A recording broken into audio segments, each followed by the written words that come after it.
Amém. Amém. Boa noite, irmãos amados e queridos. A graça e a paz do nosso Senhor Jesus seja sobre a sua vida nessa noite especial, 25 de março de 2021. Louvado seja Deus, você que aí estava com saudade do nosso minuto pequenino, Ele está de volta nos nossos cultos, em nossas celebrações de quinta-feira. Gente, nessa noite especial, nesse momento nosso de culto, de adoração ao nosso Deus, depois de adorarmos ao Senhor com os nossos louvores, com as nossas orações, talvez aí na sua casa, eu quero crer, com as suas lágrimas, com as suas expressões ao nosso Deus, agora é o momento de ouvirmos também a palavra. Agora é o momento de meditarmos nas promessas do nosso Deus. E eu quero crer muito que você já tenha ouvido ao Senhor nessa nossa série. Já estamos indo aqui para o 4º episódio dessa nossa série, Ensina-nos a amar. Ensina-nos a amar. Quem precisa ainda aí aprender a amar? Pode dar um glória a Deus, você que está no chat, você que está aí conectado através do YouTube. Podia enviar para alguém aí que você sabe também que, além de você, precisa aprender a amar também. Você poderia aproveitar agora esse momento. Se não enviou, se não fez isso ainda, Deus tenha misericórdia de você. Envia para alguém de modo especial e fala assim: vamos aprender juntos a amar com o nosso Deus, a amar com a palavra do nosso Deus. Vamos cultuar juntos, que ainda temos aqui um tempo de adoração, de celebração e de aprendizado com o nosso Deus, tá bom?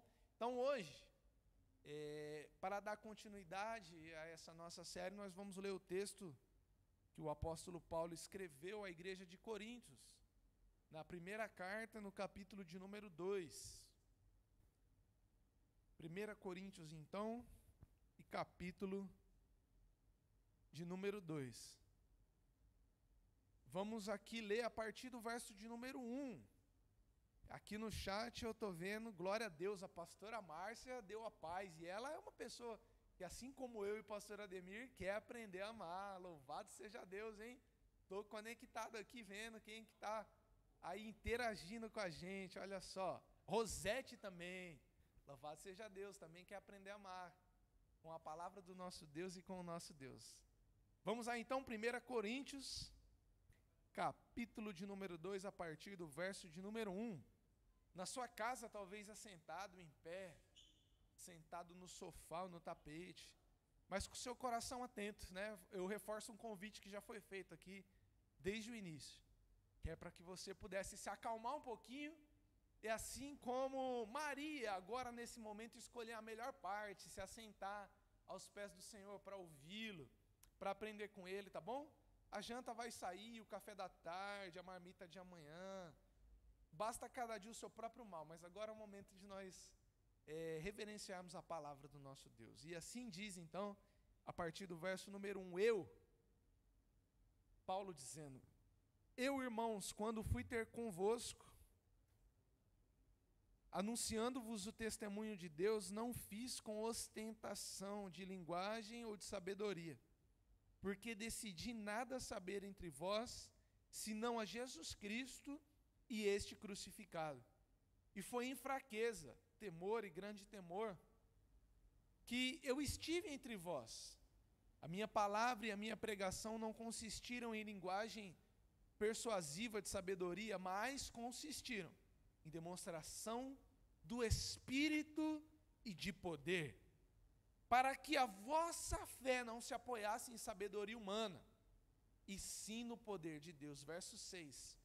Entretanto, expomos sabedoria entre os experimentados, não porém a sabedoria deste século, nem a dos poderosos desta época, que se reduzem a nada, mas falamos a sabedoria de Deus, em mistério, outrora oculta, a qual Deus pré-ordenou desde a eternidade para a nossa glória. Sabedoria essa que nenhum dos poderosos deste século conheceu, porque se a tivessem conhecida, jamais teriam crucificado o Senhor da glória. Verso 9, mas, como está escrito, nem olhos viram, nem ouvidos ouviram, nem jamais penetrou em coração humano o que Deus tem preparado para aqueles que o amam. Mas Deus nolo revelou pelo Espírito, porque o Espírito a todas as coisas perscruta ou sonda, até mesmo as profundezas de Deus. Porque qual dos homens sabem as coisas do homem, senão o próprio Espírito que nele está? Assim também as coisas de Deus, ninguém as conhece, senão o Espírito de Deus. Ora, nós não temos recebido o Espírito do mundo, e sim o Espírito que vem de Deus, para que conheçamos o que por Deus nos foi dado gratuitamente. Disto também falamos, não em palavras ensinadas pela sabedoria humana, mas ensinadas pelo Espírito, conferindo coisas espirituais com espirituais. Ora, o homem natural não aceita as coisas do Espírito de Deus, porque eles são loucura, e não pode entendê-las, porque elas se discernem espiritualmente. Porém, o espiritual julga todas as coisas, mas ele mesmo não é julgado por ninguém. Pois quem conheceu a mente do Senhor? Quem o possa instruir? Nós, porém, temos a mente de Cristo.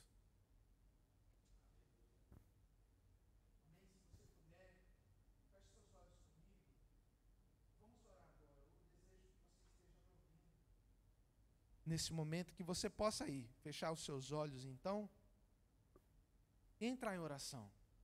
Vamos falar com o Senhor. Pai, essa é a tua palavra e Deus, essa palavra dentre tantas coisas profundas, dentre tantas coisas transformadoras, justas, boas, verdadeiras, tantas, ó Pai, palavras amorosas, graciosas e bondosas, que estão contidas, Pai, dentro desse texto. Ela nos afirma sobre uma verdade no qual o homem natural, ele não aceita e ele não compreende as coisas do Senhor. Elas lhe parecem loucura, Pai. Elas não podem, ó Pai, ser entendidas, porque elas são apenas discernidas espiritualmente.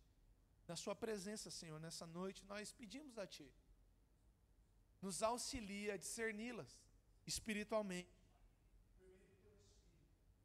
Ah, Deus, por meio da Sua graça, por meio da Sua ação, da Tua obra sobrenatural sobre as nossas vidas.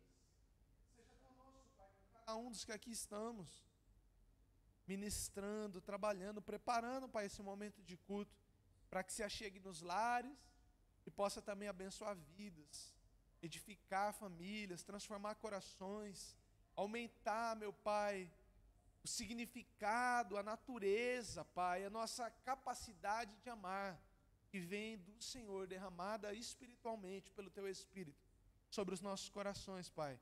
Seja conosco, Senhor, e uma vez mais, fala aos nossos corações. Nos ajuda, Pai, a compreendermos essa palavra, que ela venha nos edificar de modo individual e pessoal. E também, Pai, de modo coletivo, como igreja, como corpo, como família do Senhor. No ano, ó Pai, que temos denominado o ano do amor ágape, do amor sacrificial.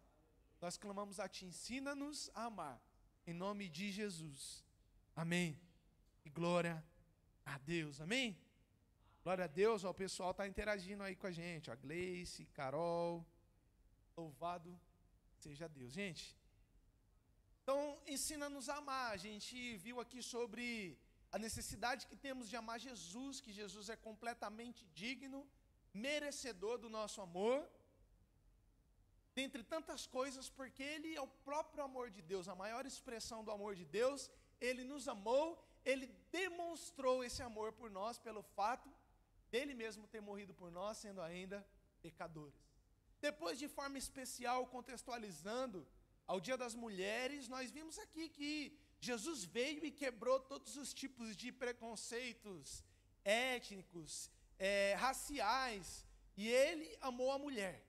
Ele ama as mulheres, ele ama você, ele ama a mim. E ele amou as mulheres. E nós aprendemos muito sobre amor. Na forma no qual Jesus amou as mulheres, na forma no qual elas, sendo amadas, responderam a esse grande amor. Agora, na semana passada, à luz de 1 Coríntios 13, nós vimos que o amor, ele é sofredor, tá certo? O amor, ele tudo sofre. O amor tudo sofre. Mas nós também vimos que os sofrimentos do tempo presente, eles não podem ser comparados com a glória que há de ser revelada a nós. Porque nós não temos somente uma expectativa de um amor vitorioso, mas em Cristo Jesus, a figura maior e principal do amor, nós já somos mais do que vencedores por meio daquele que nos amou. Então, quem nos separará desse grande amor? Morte, vida, será perseguição, angústia, será fome, será nudez, será perigo, espada? Não, o apóstolo Paulo afirma, e todos nós que também cremos nesse amor, podemos afirmar com ele, estamos bem certos, de que nem a morte, de que nem a vida, de que nem os anjos, de que nem os principados, a potestades, o presente ou o porvir, os poderes ou a altura, nem a largura, nem a altura, nem a profundidade, nem qualquer outra criatura pode nos separar do amor de Deus. Então os sofrimentos não nos separam, não nos afastam, não nos excluem do amor de Deus. Antes, eles amadurecem o amor nos nossos corações. Porque o amor não é uma flor roxa, repito mais uma vez, aquela piadinha já antiga, cansada da escola, não. Mas o amor, ele é sofredor. Quem ama está disposto a sofrer pelo seu amor, pelo seu objeto desejado, por aquilo que ama. E a gente aprende muito isso daí, por exemplo, com torcida, não é verdade? O time só te dá dor de cabeça. Nunca comemorou um título pelo WhatsApp, mas você está lá, é nós, tricolor, é nós. Fala, tá tudo certo. E a gente está disposto a sofrer. Estamos dispostos a sofrer por aquilo que nós realmente amamos.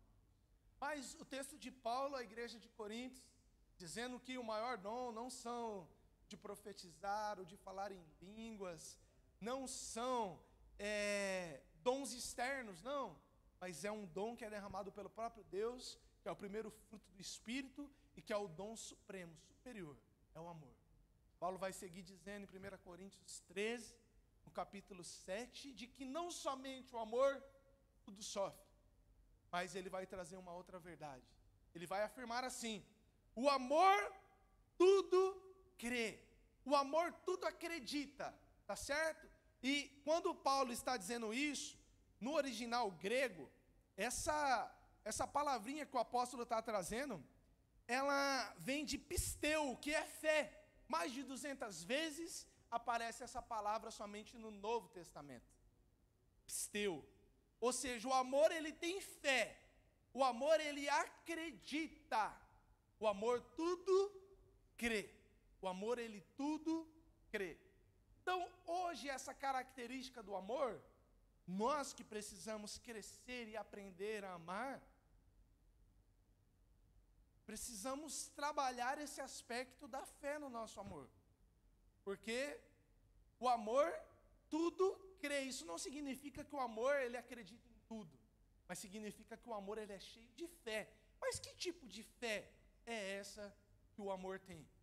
Se aqui essa palavra pisteu está falando em uma fé genuína, está falando na fé salvífica, na mesma fé que o mesmo autor, o apóstolo Paulo, vai usar lá em Romanos, quando ele vai dizer que a fé vem pelo ouvir e o ouvir a palavra de Deus. Ou seja, não é uma fé qualquer, não é uma fé comum, como uma fé comum que eu tenho, daqui o meu time vai ganhar algum título esse ano, como uma fé comum que às vezes a gente tem, mas não uma fé baseada na palavra, nas promessas e no caráter do nosso Deus.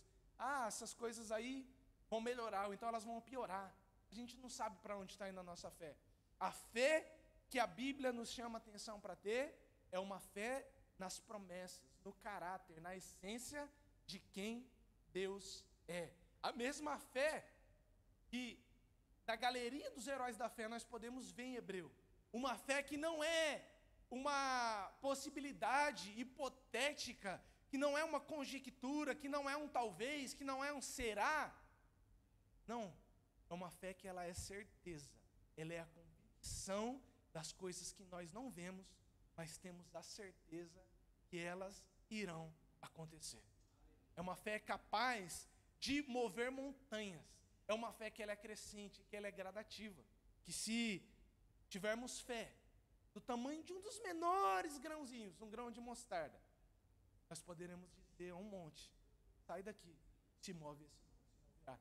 É uma fé crescente, é uma fé gradativa, é uma fé salvífica, no qual nós um dia ouvimos a palavra do nosso Deus e viemos a crer. Mas é até interessante quando é um assunto que eu gosto bastante de pensar, né? Porque de forma muito natural, o brasileiro não falta fé no brasileiro. Existem alguns países, e entre esses países, especialmente o continente europeu, onde nós vemos um ceticismo muito grande, das pessoas muito gnósticas e ateias, e no sentido de não acreditarem em nada, no sentido de parecerem aquela série que alguns dos adolescentes gostam aí bastante, The Walking Dead, não é verdade? Pessoas que estão vivas, mas realmente estão mortas, na verdade. Estão vivas, mas vivem como se estivessem mortos, mortos-vivos. Zumbi para todo lado. Então as pessoas não têm fé, não acreditam em nada.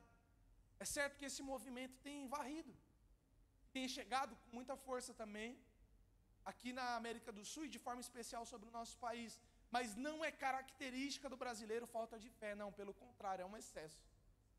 O brasileiro, ele acredita em tudo. Ou se talvez tudo for um exagero, para poder explicar e detalhar um pouquinho mais, ele tem uma fé exagerada, porque o brasileiro, ele crê. O brasileiro, ele crê em Deus. Mas o brasileiro também crê nos santos. Inclusive, essa é uma das marcas do povo brasileiro, no qual existe um feriado nacional, aonde é colocada uma santa como protetora da nossa nação e do nosso país. Então, o feriado nacional se diz que é da padroeira do Brasil. Padroeira é uma protetora, é alguém que pode interceder e que é poderosa para proteger a nossa nação. O povo brasileiro às vezes acredita nisso, em alguém que foi feito por mãos de homens, que tem boca, mas não fala, que tem olhos, mas não vê, que tem ouvidos, mas não ouve, que tem mãos, mas não pode apalpar, e crê que algo assim feito pelas mãos humanas. E com todo respeito a quem acredita assim. Mas a verdade é que não pode de forma alguma proteger.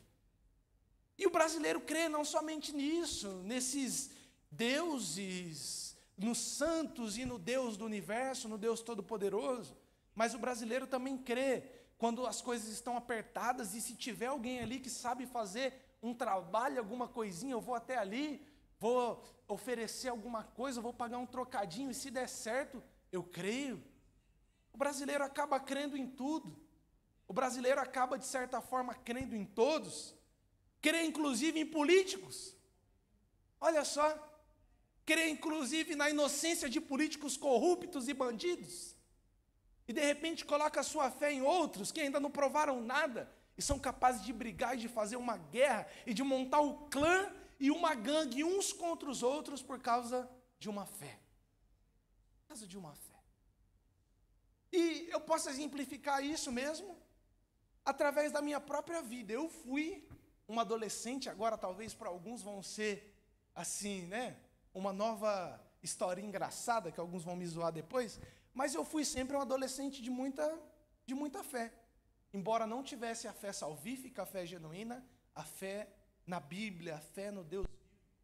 Mas eu acreditava, por exemplo, em alguns santos também.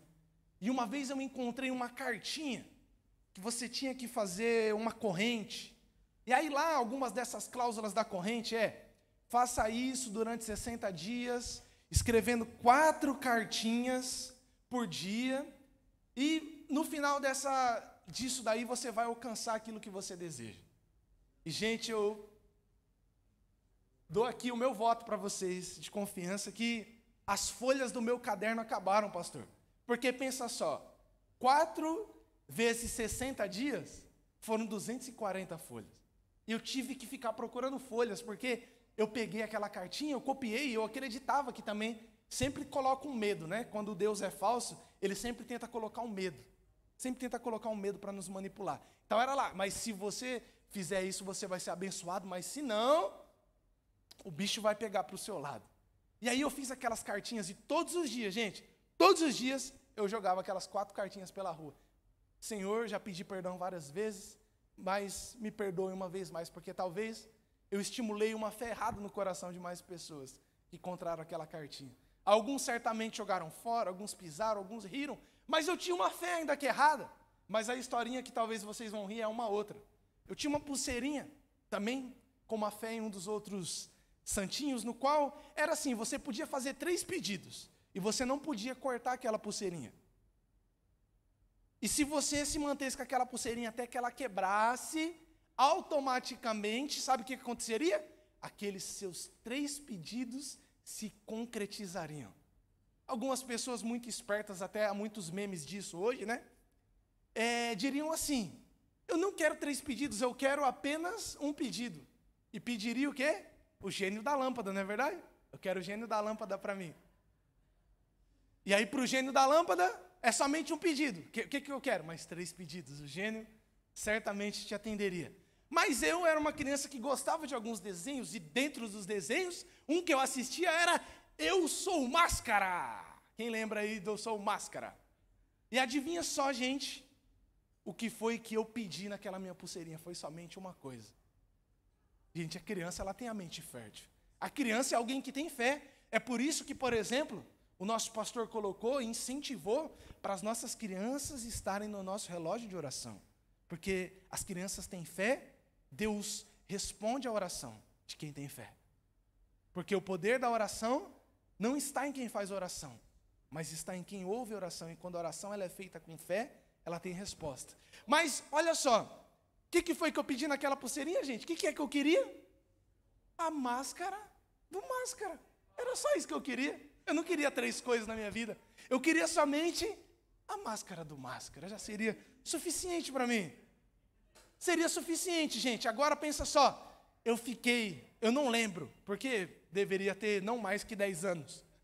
Eu não deveria ter mais do que 10 anos, mas eu me lembro de ficar com aquele negócio fedido no meu braço. É sério, pulseirinha você sabe, é como relógio, pulseirinha de pano. Quem está rindo é porque já fez isso também, tá? E aí fiquei com aquele negócio quase caindo, o pessoal falando, meu, que negócio é esse na escola, tal. Não acredito, você vai ficar até cair? Vou ficar até cair. O que aconteceu? Um dia, ela quebrou, ela estourou, ela caiu e eu nem vi. Eu só vi que ela não estava mais, aí eu perdi. Não, eu falei, vai acontecer aquilo que eu acreditei. E sabe qual era a minha oração e a minha fé? Que quando aquela pulseirinha estourasse, a máscara iria aparecer debaixo do meu colchão. Adivinha o que eu fui fazer quando eu saí? Quando eu descobri que aquela pulseirinha, eu cheguei correndo até a minha casa.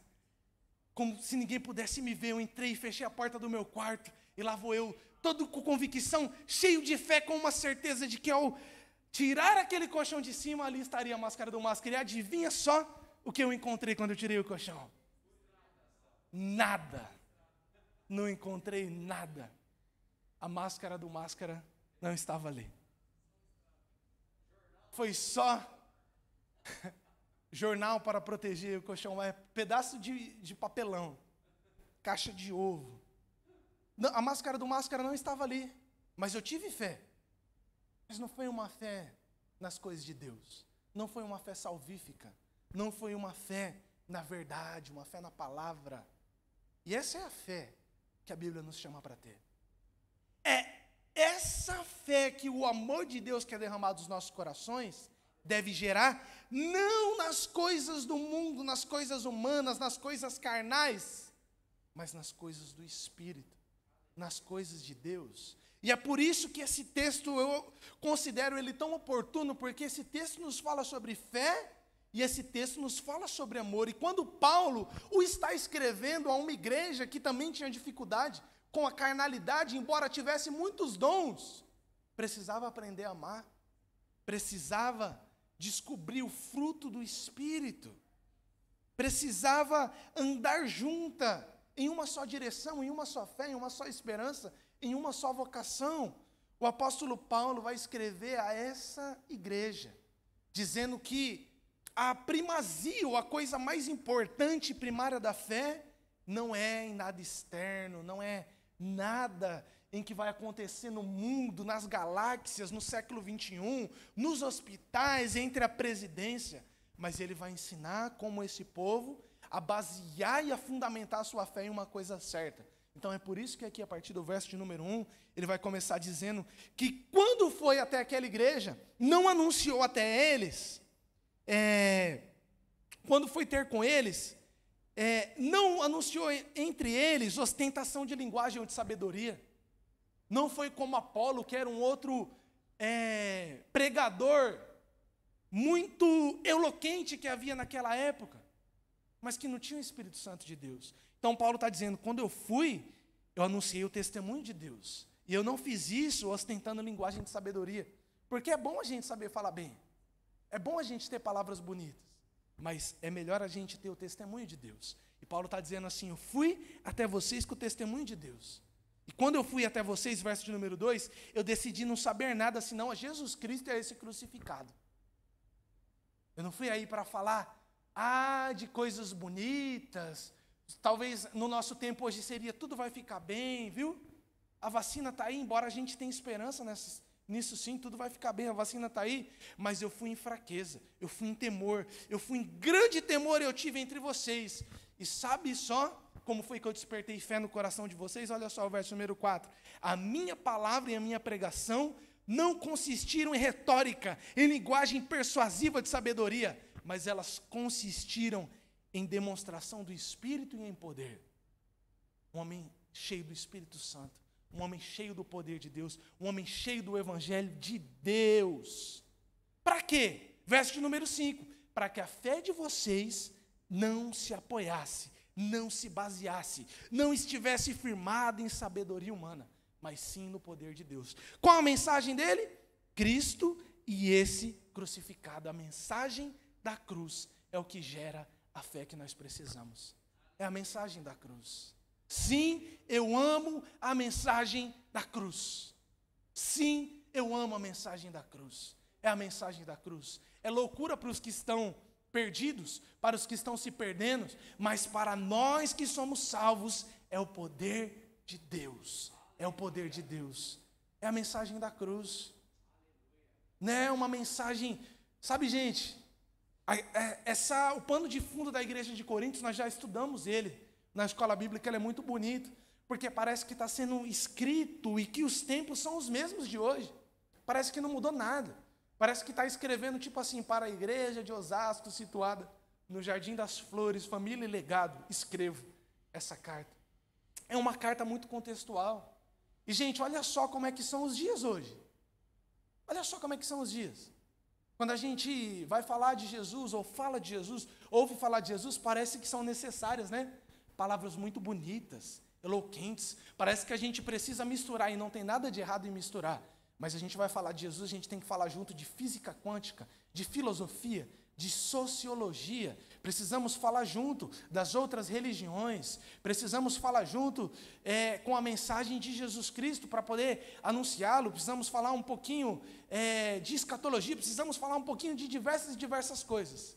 Quando, na verdade, aquilo que salva e aquilo que gera vida nos nossos corações é única e simplesmente a mensagem da cruz, aquilo que aconteceu no Gólgota, há 2020 anos aproximadamente atrás, aonde eu e você, simbolizados na figura de Barrabás, de ladrões, de salteadores, de bandidos, éramos merecedores por natureza, filhos da ira, merecedores do castigo eterno de Deus. E durante a festa da Páscoa, quando deveria ser soltado alguém, o pessoal preferiu soltar alguém merecedor da condenação de Deus, alguém que havia cometido pecado e que por isso merecia como salário a condenação, o castigo eterno, a morte. Preferiram crucificar a Jesus naquela cruz, para que eu e você tivéssemos vida. E Ele levou sobre si toda a nossa dor, todas as nossas doenças,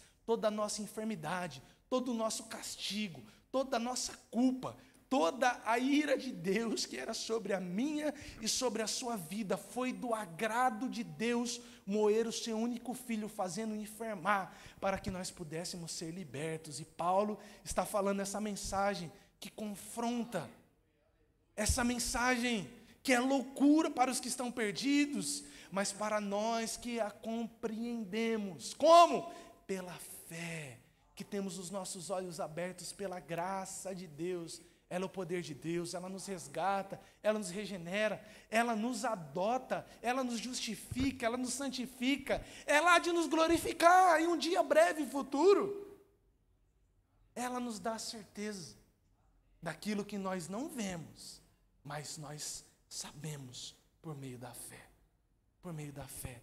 E esse amor que constrange, que vem através da cruz, Paulo está dizendo: a vossa fé não pode se apoiar em sabedoria humana, mas sim no poder de Deus, mas sim no evangelho de Deus, mas sim nas boas notícias de Deus, mas sim na vida e na obra do nosso Senhor Jesus. E aqui, a partir do verso número 6, ele vai dizer: entretanto, além da fé salvífica, além da fé que vem por meio do Espírito Santo como obra sobrenatural e que abre os nossos olhos para o entendimento espiritual, nós expomos a sabedoria entre os experimentados, entre os maduros. Porém, a sabedoria desse século, nem os poderosos dessa época, que se reduzem a nada.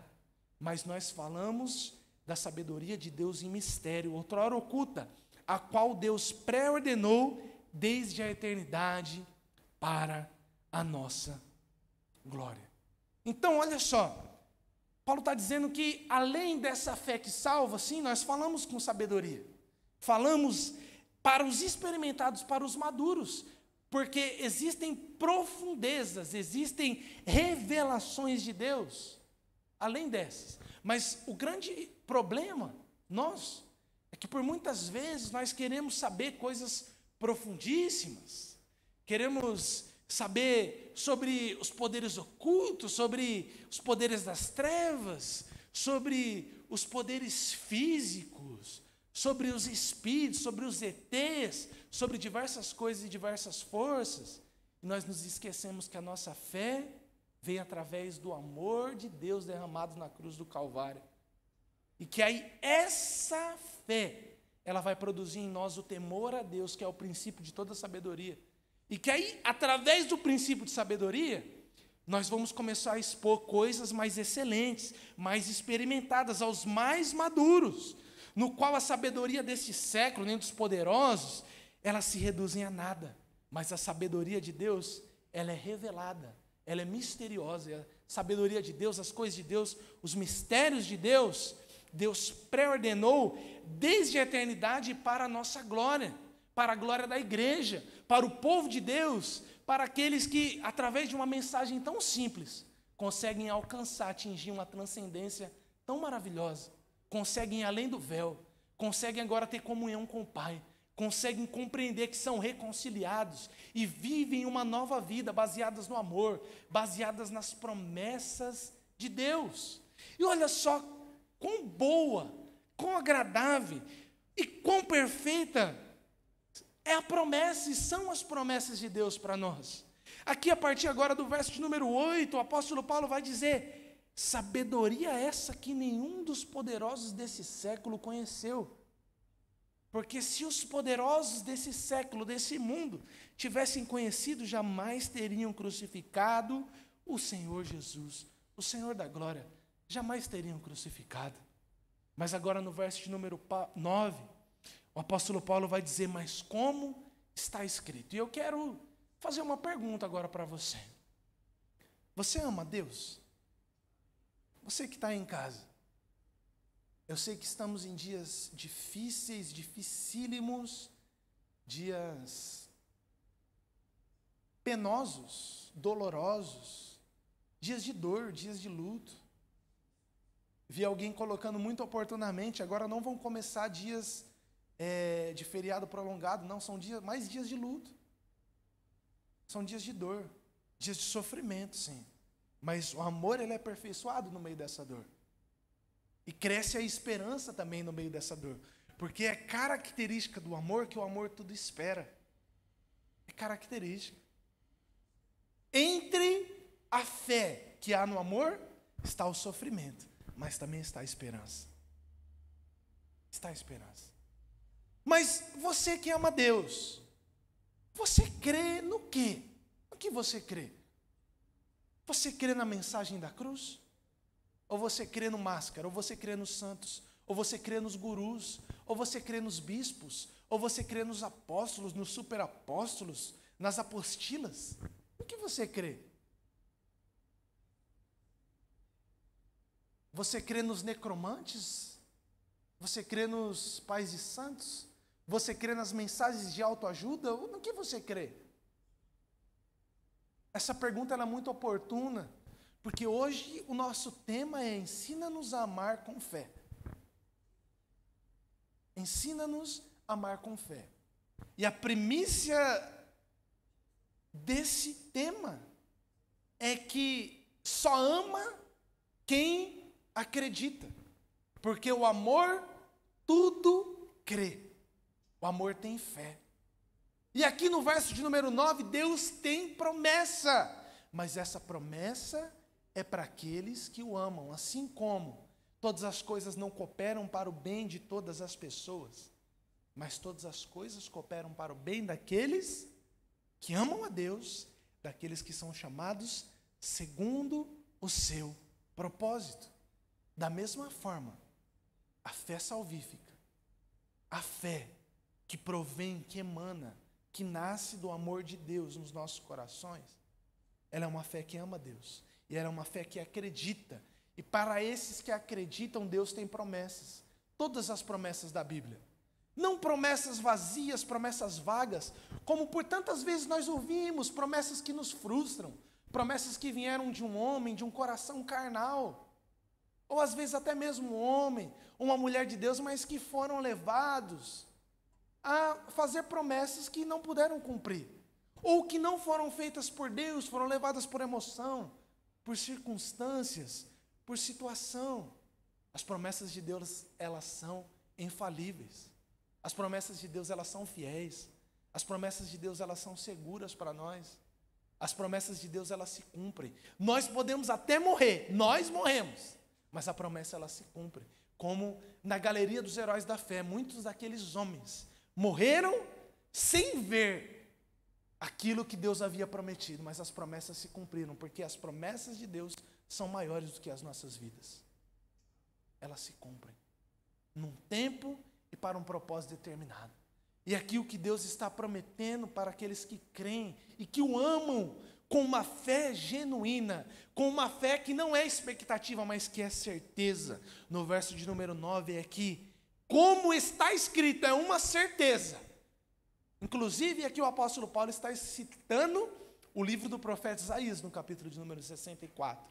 E ele está dizendo que nem olhos viram, de que nem ouvidos ouviram, de que nem jamais penetrou no coração do homem aquilo que Deus tem preparado, prometido, guardado e seguro para aqueles que o amam. Você ama o Senhor? Você ama Deus? O amor acredita, o amor confia. Vocês já viram alguma situação de um filho viciado, de um filho que comete coisas erradas e que existem provas e que existem evidências sobre aquele crime, sobre aquele delito, sobre aquela transgressão da lei, e que ainda mesmo assim, diante de uma situação dessa, uma mãe ou um pai vão lá diante daquela situação e dizem assim: mas eu acredito no meu filho. Eu acredito. Por que pais são capazes de acreditar naquilo que ninguém acredita? Por que será? Qual é a raiz, qual é a motivação desse amor deles?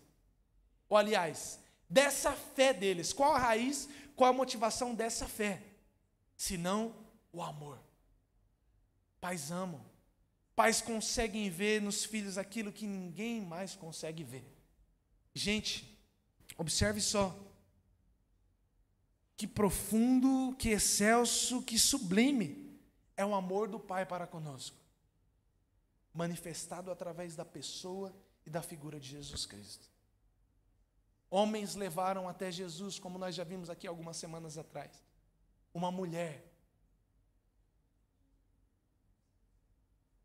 apanhada em adultério. A lei dizia apedreja, mas Jesus disse àqueles homens: aquele que não tem pecado, que atire a sua primeira pedra. O mundo inteiro olhava para aquela mulher e a rotulava e a enxergava como uma meretriz, como uma prostituta, como uma mulher, como um ser humano desprezível e sem valor. Deus olhava para ela na pessoa de Jesus Cristo, não pelos méritos dela. Se tu olhares, Senhor, para dentro de mim, nada encontrará de bom.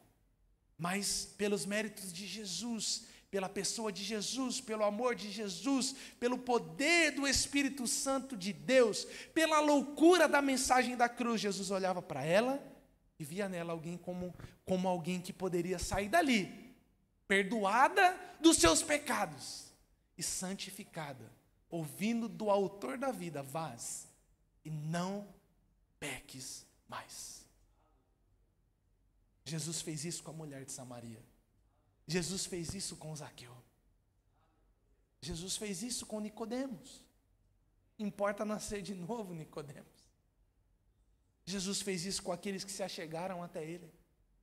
Ele acreditou que através da obra, do sangue, do poder do evangelho, do nome de Jesus Cristo, da obra redentora, não pelos méritos de ninguém, mas através da obra dele, aquela pessoa, essas pessoas, nós, o ser humano, ele volta a merecer um voto de confiança.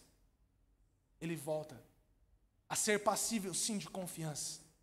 Eu vejo pessoas usando o texto e por muitas vezes distorcendo, sem sabedoria alguma, que maldito é um homem que confia em outro homem. Mas o amor de Deus que é derramado nos nossos corações, ele nos desafia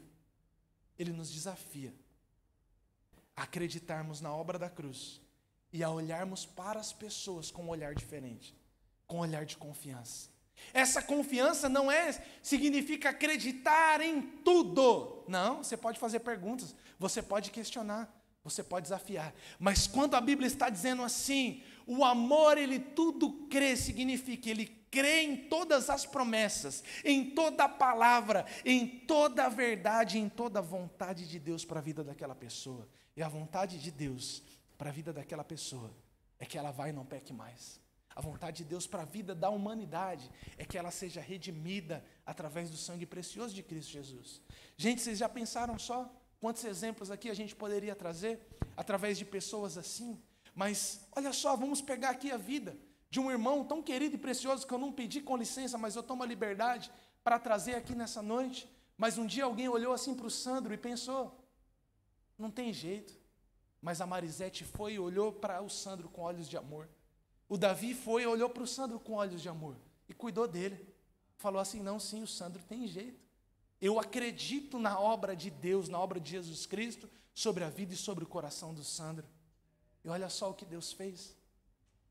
Hoje é um homem de Deus, casado, trabalhador, doido para voltar e nos ajudar aqui nessa igreja, a avançar o reino, a obra de Deus.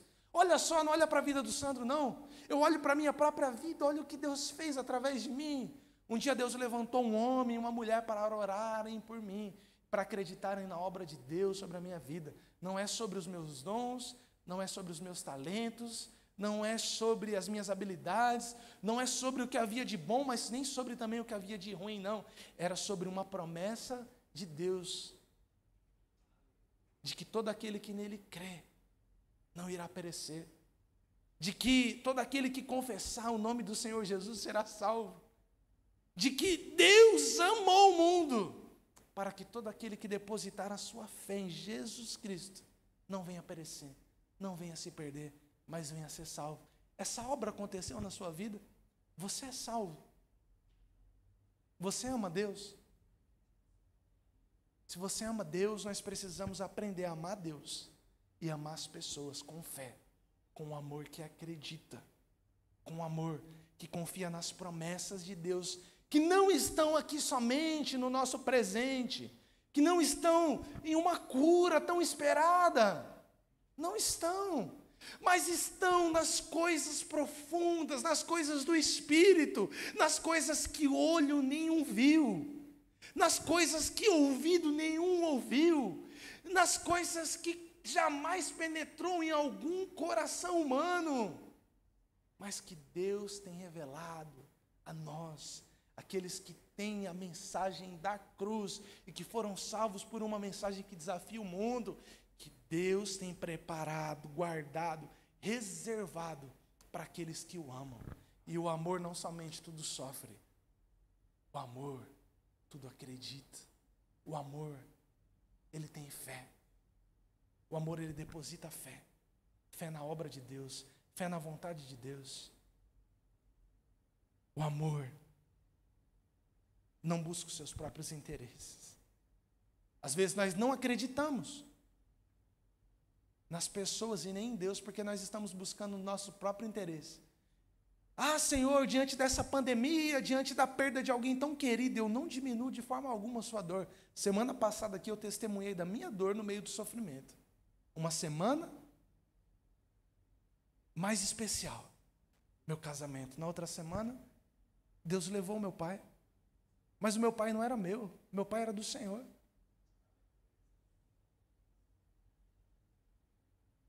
E eu creio que a obra do Senhor se completou na vida do meu pai. Eu creio que a obra do Senhor está se manifestando sobre a vida da minha mãe. Eu creio que daqui a alguns dias a minha irmã está convertida e vai se batizar aqui nessa igreja. Eu creio que o mesmo Deus que tem alcançado o coração de algumas sobrinhas, de uma outra irmã que nem muito de vocês conhecem, mas que já viram aqui e se batizaram, 2 delas, e está se cumprindo. Eu creio que sobre a vida da minha irmã que está afastada, que está desviada, que já se encontrou aqui servindo ao Senhor sobre essa igreja, ela vai se completar. E o meu trabalho é amar. O amor não aceita tudo, mas o amor acredita nas promessas de Deus, na obra de Deus, na palavra de Deus, na vontade de Deus, que é que ninguém se perca, mas que todos sejam maduros e que cheguem ao pleno conhecimento da verdade. Isso não diz sobre emoção, isso não diz sobre sentimento, isso diz sobre uma fé genuína, sobre uma fé que é derramada nos nossos corações pelo Espírito. A nossa oração essa noite precisa ser: Senhor, me ensina a amar com fé, me ensina a amar crendo, me ensina a amar acreditando, Senhor, nas promessas do Senhor, gente. Uma tirinha que está cansada esses dias, mas se você ficar vendo o noticiário, está tudo perdido. Mas acredite, eu já li aqui, nas últimas palavras do Apocalipse: vencerá o Cordeiro e aqueles que estiverem com o Cordeiro. Eis que estou fazendo nova todas as coisas. A nova Jerusalém, vai entrar a noiva do Senhor. E nós somos parte desse plano, nós somos parte desse corpo, nós somos essa família bendita do Senhor. Precisamos amar Deus, precisamos amar o próximo, amar todas as pessoas, com um amor que acredita. Não é um amor que acha, não, é um amor que tem convicção. Deus é poderoso e a obra dele pode se completar. Se completou na minha vida, se completou na sua vida, vai se completar na vida daqueles que nós amamos. Vamos orar? Vamos dizer ao Senhor essa noite: Pai, aumenta a nossa fé, Senhor. Por quantas vezes nós perdemos o sentido dessa palavra, porque substituímos ela por religiosidade. Dizemos eu creio, mas no nosso coração, e até mesmo nos nossos lábios, muitas vezes nós dizemos assim: não tem mais jeito, não vai dar certo. E Deus quer renovar o nosso coração com a palavra dEle, com a mente do Espírito, com o caráter da maturidade, da sabedoria de Deus, nas promessas de Deus. Porque o nosso Espírito sabe das coisas do Espírito, das coisas da carne, mas o Espírito de Deus conhece a Deus e Ele habita em nós. Ele habita em nós. Pai, nessa noite preciosa, Senhor, no meio de dias que, se pudéssemos, desejaríamos, Pai, que fossem abreviados sobre a terra, sobre as nossas vidas, sobre a igreja, sobre as nossas famílias, Pai. A Deus, dias de tristeza, dias de dificuldade, dias de angústia, dias de perda, dias de luto, dias de chorar, Pai. São dias de chorar esses dias. Nós confiamos no Seu amor. Nós confiamos no Seu amor, Pai. E nós aprendemos com o Seu amor que o amor é sofredor, que o amor é soberano, Pai. E nós te pedimos, ó Pai, nos ajuda a crer nas promessas, crer na Sua palavra, crer na Sua vontade, crer na mensagem da cruz que ressuscitou ao nosso Senhor.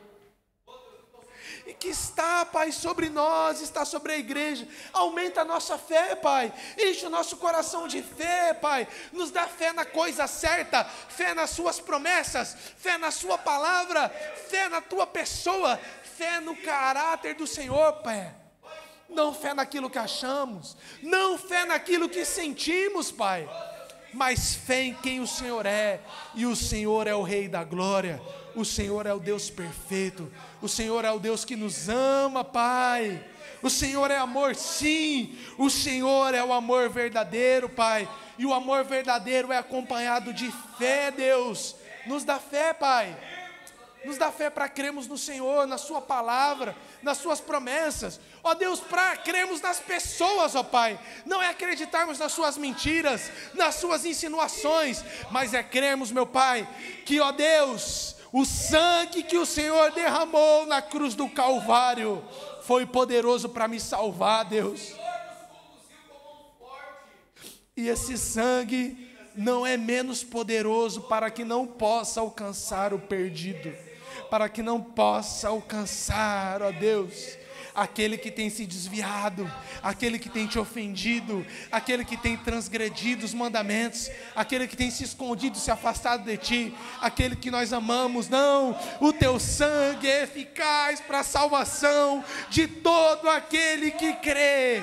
E nós cremos, Pai, nós cremos, por isso falamos, nós cremos, por isso oramos, nós cremos, por isso aqui estamos diante do Senhor, reunidos como igreja, distantes sim fisicamente, mas com o nosso coração unido em um só propósito, em uma só vocação, em um só chamado, em uma só fé, Pai. Aumenta a nossa fé, enche o nosso coração de um amor que acredita, Senhor, e realiza a Tua obra sobre a Tua igreja, Pai.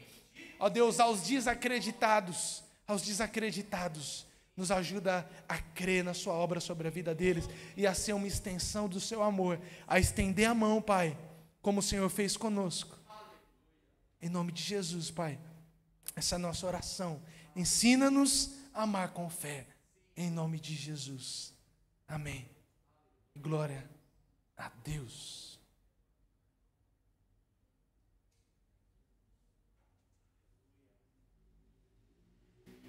Glória a Deus.